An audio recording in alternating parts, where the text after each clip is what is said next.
ಎಲ್ರಿಗೂ ನಮಸ್ಕಾರ.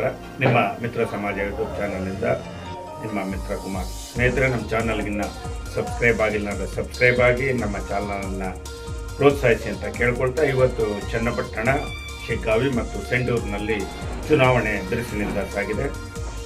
ಶಿಗ್ಗಾವಿನಲ್ಲಿ 43% ಮತದಾನವಾಗಿದ್ದರೆ ಸೆಂಡೂರಿನಲ್ಲಿ 48% ಮತದಾನವಾಗಿದೆ 2 ಗಂಟೆ ಹೊತ್ತಿಗೆ.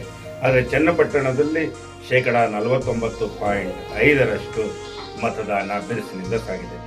ಚನ್ನಪಟ್ಟಣದಲ್ಲಿ ಕೇಂದ್ರದಲ್ಲಿ ಮಂತ್ರಿಯಾಗಿರುವ ಕುಮಾರಸ್ವಾಮಿಯವರ ರಾಜೀನಾಮೆಯಿಂದ ತೆರವಾದ ಕ್ಷೇತ್ರದಲ್ಲಿ ಸಿಪಿ ಯೋಗೇಶ್ವರ್ ಮತ್ತು ನಿಖಿಲ್ ಕುಮಾರಸ್ವಾಮಿ ಅಭ್ಯರ್ಥಿಗಳಾಗಿ ಜಿದ್ದಾಜಿದ್ದಿಯಲ್ಲಿ ಪೈಪೋಟಿಯಲ್ಲಿ ಚುನಾವಣೆ ನಡೀತಾ ಇದೆ. ಅದಕ್ಕೆ ವಿಶೇಷವಾಗಿ ಚುನಾವಣಾ ಆಯೋಗ ವಿಶೇಷವಾಗಿ ಮತಗಟ್ಟೆಗಳನ್ನು ಸ್ಥಾಪಿಸಿ ಇವತ್ತು ಚುನಾವಣೆಯನ್ನು ನಡೆಸಿಕೊಡ್ತಾ ಇದೆ.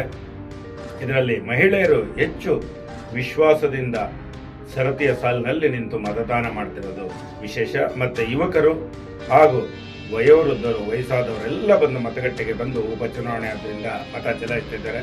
ಸಂಜೆ ಹೊತ್ತಿಗೆ 80% ಮತ ಆಗುವ ನಿರೀಕ್ಷೆ ಇದೆ. ಕಾದು ನೋಡೋಣ ಈ ಚುನಾವಣೆಯಲ್ಲಿ ಯಾರು ಗೆಲ್ತಾರೆ ಅಂತ. ಜೈ ಹಿಂದ್, ಜೈ ಕರ್ನಾಟಕ. ಸ್ನೇಹಿತರೆ, ಚಾನಲ್ನ ಸಬ್ಸ್ಕ್ರೈಬ್ ಆಗೋದನ್ನ ಮರಿಬೇಡಿ. ಧನ್ಯವಾದಗಳು.